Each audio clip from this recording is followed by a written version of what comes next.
Hi, Chanthila. Hello. I am so excited to be in conversation with you today. Um, my name is Leena. I'm assistant producer at Other Cinemas. And Chanthila is my work bestie at Other Cinemas. You're at Other Cinemas right now, actually, at the studio. And we are a community arts organization that's led by two filmmakers, Turab Shah and Arwa Abu Rawah. And we focus on film and moving image. And we try to establish ways of learning and sharing and making film within a community of Black and non-white artists that addresses the racial and class gap in the industry. And we do that through free community screenings, but also a year-long film school that me and Chanthila were a part of a year ago and 2 years ago. And we've started this new ongoing series called In the Margins, where we showcase this work. Um, and we share the films that are made during the film school by our students. And then we invite a student or group of students to kind of enter a discussion around the inspiration and approaches that shape their work. And this month we're focusing on Chanthila Phaophanit.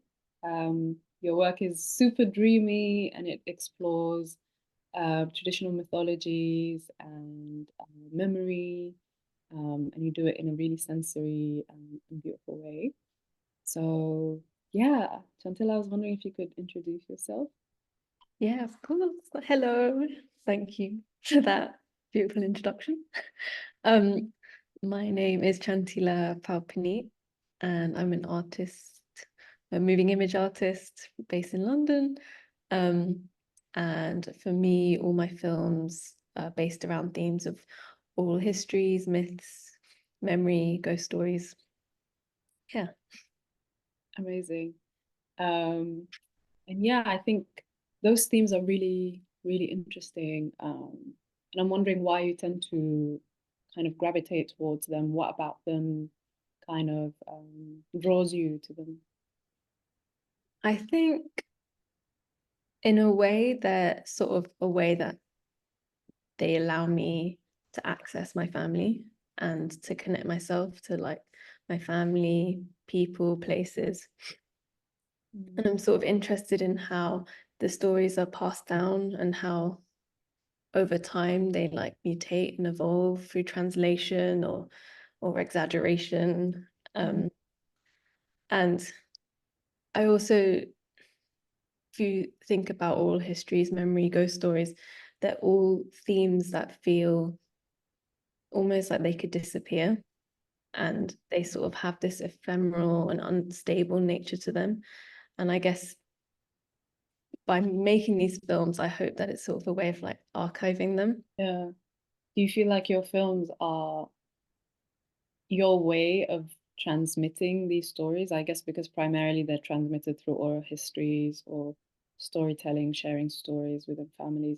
How do you think film, or is film for you another way of transmitting these stories? Yeah, if I'm being really honest, I think like um I guess my films exist on the, like they're very poetic, but really at the core they are documentary. You know, if you look at Red Jeep, it's really just a story being remembered and retold. They are a documentation, but I feel like there are also a little bit more than that because you kind of evoke the feeling of being in that story or hearing that story within the film, within the visual language of the film itself. You know, I'm thinking especially about We Only Have What We Remember, which Mm, is such a short piece of work. It's only like a minute and a half, but mm, um, it's so evocative because of the burning photograph, because of the photograph itself, kind of like as though this moment that we're seeing is only one moment in time that we can hardly remember, and that is slowly kind of like mm, disintegrating from our memory that we're mm, trying really hard to hold on to, but that is right before our eyes kind of vanishing. Um, but it also has this beautiful element to it that, um, leaving something behind doesn't necessarily mean that it's severed from you because you're left with mm. this like feeling of longing, maybe some grief as well. So yeah, I guess how do you think about visualizing these stories or these feelings or these histories? Because they're not just a documentation, you're kind of creating a visual language around it. Maybe speaks to how you feel about these stories. I guess Yeah, how do you relate to the visuals of it? How do you conceptualize it? I guess like that was a really that's exactly how I felt making that piece. We have only what we remember, and that I was thinking about what film means to me at its core. And for me, it's about memory and how we can never recreate exactly what we remember. And it's all about gathering these like remnants and creating a new reality. So in a way, like it's almost like a collective dream that we're all experiencing this Mm. new reality. Mm. Um, I guess all my films will start with a feeling or an image, and as much as the story is important, like I will rarely start from a script. Mm. Like I don't think I've ever actually worked with a script. Are you sketching quite a lot to kind of visualize your scenes? When I sketch, it's about trying to capture that memory as directly as possible. Mm. But again, like your memory won't allow you to. And on top of that, sketching is definitely not going to allow me to, because I'm not like a very good sketcher. It's just like I'm not sketching in terms of creating a storyboard. Mm. I'm not sketching in a way where I'm creating like a linear thing of like, this is how the film is gonna. I'm terrible at that. I'm terrible at um, you know, doing like a storyline, like doing an A to B to C to, like I just um I'm really bad at that. But the way I sketch is like more just like there's a strong image in my head and I'll draw that strong image down, and maybe I'll come back to that image one day to make a film. But it's almost like it's like a dream diary. It's Mm. like I wake up and write down my dream, but this is more like, and I'll go back to it and it will trigger that memory or that that dream. But this is more like I will draw an image and I'll put it away and I'll come back to it one day and it will trigger that memory of, oh yeah, I want to make a film about XYZ. Yeah, Yeah. that's more what it's about. It's not so much about creating a story, it's about remembering something. Okay, I see. So it's kind of a form of note taking in a way, but in the form of an image. Exactly.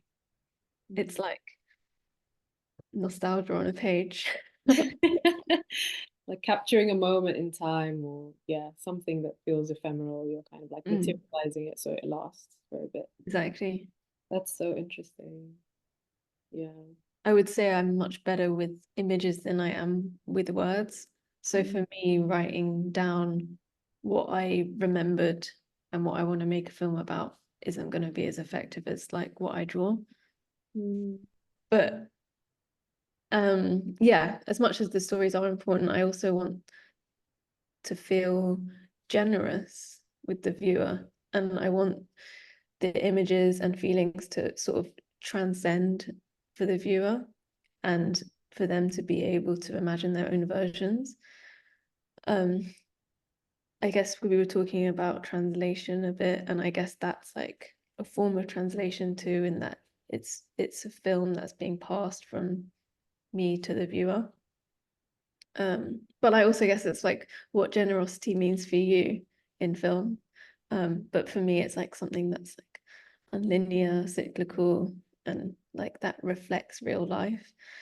I don't want it to be like fed from me to you, but it's more like something that can be like tapped into and felt. And yeah, I don't know if that really answers your question, but it kind of, for me, that's where the sort of images um being so strong like come from. I feel like the image is very ghost-like already. in some way. It's very spectral. Do you feel like there is like a mythical quality to filmmaking? Like why this medium in particular to transmit these stories?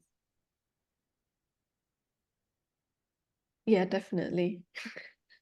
I love ghosts. Love ghost stories. Um, I guess I'm really interested in the ghost stories, but also like the idea of something of a haunting Mm, and the ghost of something left behind or because I guess I see like ghosts as very as quite close to translation in a way. It's like an echo. It's a it's something that's being left. But I guess my proximity and mm, relationship to the oral histories mm, and to the ghost stories that I want to tell makes it a form of myth making. mm, Um, you know, like I said earlier, as they pass down, they're exaggerated and grow and mythologize through my perception of the events that I have not experienced directly. So in a way, these are these stories are a form of mythologizing. Um, but then at the same time, I'm worried that using the word myth making and mythologizing is not giving enough credit or to the stories or um so that's why I also maybe more imagine them as these collective dreams that I was saying earlier, as like something where we're all experiencing a new reality. yeah.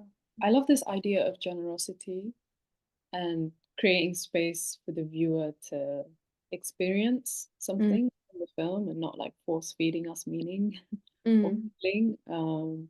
I really feel that in Still House, mm, especially, I think we have this narrator who's trying to tell a story that is full of gaps or that maybe there's a difficulty in translation, not everything's translating.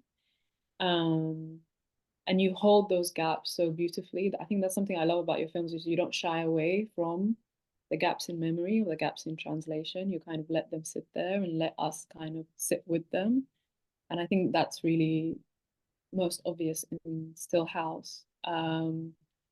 And I think part of the generosity is trusting the audience to be able to make something of that, and to be able to hold that space for themselves without you creating meaning around it.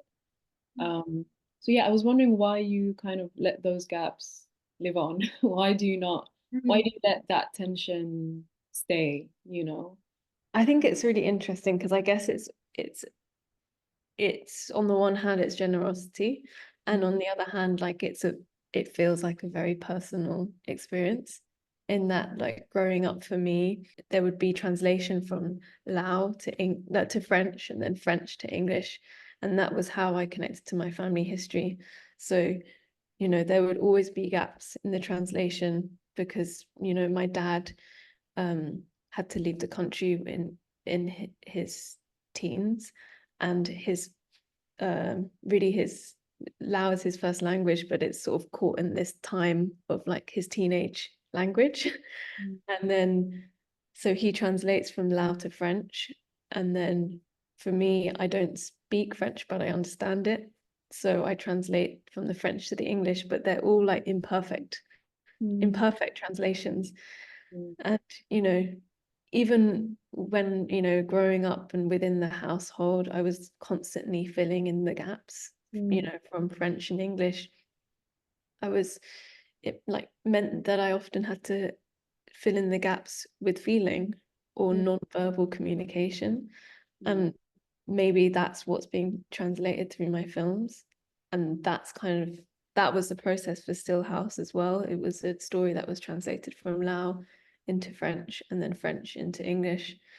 And you're sort of left with these moments of like a story that's not quite piecing together mm, and then occasionally turning to like silence and or just you know extra diegetic sound mm, that you and the viewer can sort of sit in and have to have these gaps in you know, the story and memory. And yeah, silence to me isn't something that should be feared or also seen as not as important. It's like integral. Being able to have a space to feel and not be, like I said earlier, you know, fed how I feel to you. It's about how you might feel in this moment. So whether you read the film in a different way and read it more about, like, I don't know, someone telling a story and someone not hearing it, if that's how that makes you feel. What you just said about like someone not hearing something, like it can literally be that temperamental, how like family history is passed down. Like if I just didn't hear the full story, that's it. When I pass it down to whoever I pass it down to, I'm passing it along with that silence and along with that gap, and that becomes embedded in the history of my family. That Yeah. very act of not listening or of forgetting or fabricating something. Mm. I think that's so interesting that stories hold like the way we hear as well, and not just the story Mm. itself. Um, I think It's that translated in your films. yeah, in that way I see it as like a more generous way of passing down stories, in that there's two people involved. It's not somebody, it's not this fact that's has no room for like evolving or mutating or exaggerating, or it's a communication between two people. Yeah. Yeah. Yeah. Yeah, I think it's also about like the unreliability of narration. You know what I mean? That it's always incomplete in some way. Mm. It's always someone's relationship to a story rather than the real or factual story. Mm. Um, yeah, I think that's really beautiful. I'm wondering what it's like creating films around family history and even like working with family, because I know your dad was in Red Jeep, um, and then Still House is based on like a family story as well. What's it like working with family or trying to put family stories into film form? Because my filmmaking does sit so closely with documentary, Mm, I guess being ethical in my approach is really important. And I don't often agree with like how a lot of films are made. mm, Um, it's kind of like, I guess, cheating in that I know my family's insecurities, I know their limits, and you know, it can still be difficult at times to navigate that, as like some parts of my family history are not always shared or spoken about, and there like is and can be trauma. mm, But it's about like finding an ethical way to like approach that and navigate it. But for me, it's like, especially when I work with my dad, I know what he's comfortable with and what he would be comfortable with talking about and sharing. So for Red Jeep, like I knew he didn't want like, mm, you know, his whole body or face like fully in shot. So it's all about like, you know, really taking detailed shots and mm, still slightly concealing his identity.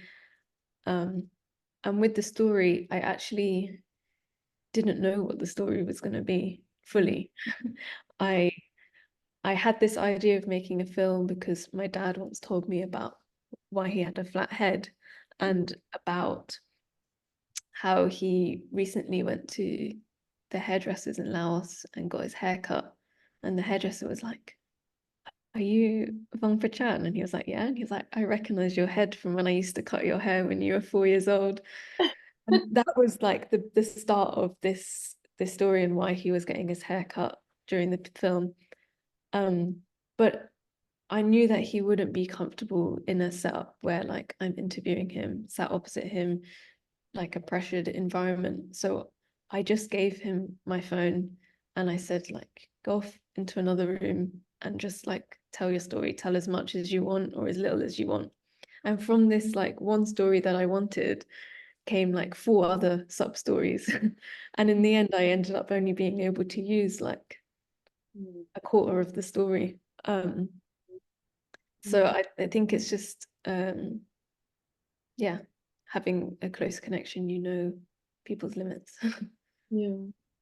I think also with ghost stories or myths, maybe it makes transmission easier because it Mm, kind of takes it away from the personal, or the personal is sort of concealed within the mythology of something. mm, Kind of the myth is what is transmissible and not mm, the personal content, if that makes sense. yeah. And I think about that a lot in terms of like folk tales, that they kind of conceal what's personal so that something can be transmissible without that personal pain being exposed, if that makes sense. I think Yeah. that's kind of why these myths are so prevalent, because Mm, they're able to communicate something without exposing us in some way. Um, and does that make it easier then to share things in the form of a story rather definitely. than a confession, you know? Yeah. Yeah, Makes a lot of sense in my yeah. family. Yeah. Mm. Not only do you sketch your films, but some of your films actually feel like sketches in and of themselves, Mm, like an evolving experiment, or like an evolving practice, like on the journey to discovering your style or like expression in general. Um, and I'm wondering what that process is like being in that in between space where you're kind of like, I guess we're always evolving, we're always mm, learning, we're always in a mode of exploration. But it really feels like with your film, they feel like scenes or moments in a bigger body of work. So yeah, what's it like navigating that in between space in your practice of art? mm. Yeah, it kind of feels exactly like that. It feels like they're scenes or moments that you come into and you sort of thrown into this vacuum and then you're taken out of it. Mm, Um, and there might not be like a beginning and an end to it. You're just in the moment and then you're taken away. mm, But they're all sort of like self-contained in and of themselves. But I also see them as part of a network and they all connect, you know, whether with Red Jeep, there's my dad telling the story, but he's also in Still House and he's the one mm, sitting in silence. And it mm, just feels like they all sort of communicate with one another. mm, Um, and I'd like to do that in my practice over time. It's like keep on with these self-contained sketches, mm, keep building up all these things, and maybe right now I see them as sketches, but maybe once the network is full, or you know, mm, the family tree is full, it might feel more, I can understand it more. mm, Um, yeah, like I think being able to make them at other cinemas and you know um have these tasks set and sort of making them within a time frame, like I said, it has been like liberating. um but there's like I've made them in an unself-conscious way, but I still feel quite, I do feel very self-conscious about them, but I think it's because of the incompleteness of this network, maybe. yeah. um because maybe it doesn't quite make sense yet to me, but Mm, um they will. yeah, absolutely. I think it's like we tend to, I don't know, we tend to expect every piece of work to be complete in some way and to have like a complete kind of like look, but also feel, but also communicate something complete. When really it's like a note along the way or Mm. kind of an attempt at something that slowly builds Mm. over time. And I think it's not necessarily about the film as an outcome, it's about filmmaking as an ongoing like practice, Mm. always kind of like evolving, um, Yeah, and I think sometimes that what you learn out of an attempt is kind of more important than the outcome, Mm, because it is what will drive you forward to try to like articulate or re-articulate something over and mm, over again. Um, yeah, so I think that's like how you laid it out as like a network that it's slowly kind of like building a language over time is really, mm, really beautiful. I think also like it's sometimes hard to share those kind of work because that kind of work because it's in the making, and because mm, it's not a complete like work, you know, in the way that you would expect when you're sharing something. It's kind of a work in progress. And I guess what does that feel like to share that? Because I know we had a lot of conversations before we went live with this program mm, around what it would feel like to share something that feels um yeah, like a note in the grand scheme of something bigger. mm. Mm. Yeah, how do you feel about that now? Like sharing something that feels like a work in progress. Um, I actually think I felt very nervous and not ready for it, if I'm being honest. But actually, um, I feel like it's the best thing I could have done with the films. Mm. Um, because it's allowed me to sort of re-evaluate them, look at them, understand them, see them as part of this network, see them as talking to each other and as like springboards for new like dream capsules and it's actually been really important, I think, um, to step past that sort of nervous, self-conscious, protective relationship that I have with the films. Um, yeah, I think it's been really important. Yeah. I think it's so important to think about a time when you need to create privately in an unseen space, and then another time where actually sharing is what is needed, is what a work needs, Mm, is what mm, you need after making a work and kind of settling with it in order to, like you said, see it in a new light or have a new relationship to it that's mediated by that sharing. mm. Uh, With a lot of them, they're about, all their oral histories being passed down, and it's about archiving, sharing them, and mm, just doing the very thing that might happen to them, which is that they could disappear. So I guess I need to honor it as well and mhm. honor the intentions, which is that I don't want these stories to disappear. Yeah. Since finishing Other Cinemas Film School, since joining the team, and since kind of like being more open to sharing, I guess, how do you relate to your work now, or what do you want your films to do now? Or do you have any projects that are kind of like upcoming? What are you thinking about at the moment? What do you want to create? That's like six questions in one. Yeah, I've got a few projects Nice. lined up. Um,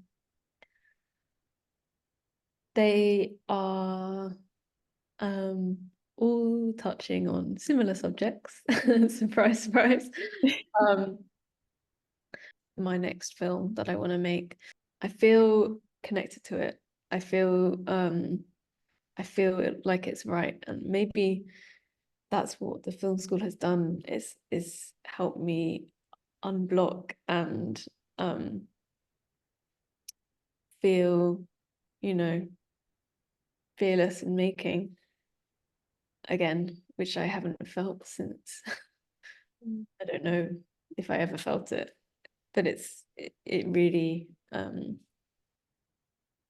helped me make films again in like do it attitude, just do it. And I feel like all that energy that I gained from um the everyone at film school has really pushed me to making this thing that I feel really connected to, and it really feels like it makes sense.